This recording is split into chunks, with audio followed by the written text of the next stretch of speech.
আসসালামু আলাইকুম। আজকে আমি দেখাবো টক দই মিষ্টি দই রেসিপি।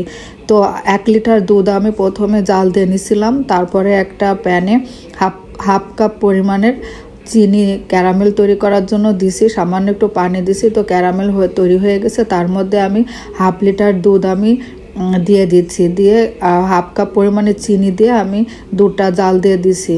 তারপরে আমি একটা ছাঁকনির মধ্যে টক দই আগে থেকেই সেকে রাখছিলাম, পানি ঝরাই ফেলছি।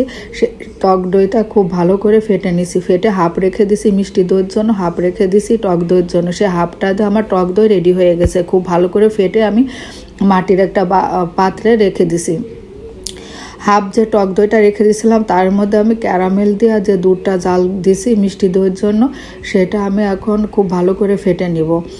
তা খুব ভালো করে ফেটে নিয়ে তারপরে মাটির একটা পাত্রে আমি ওইটা ঢেলে দেব, ক্যারামেল দিয়ে সেই দুধটুকু ঢেলে দেব। তারপরে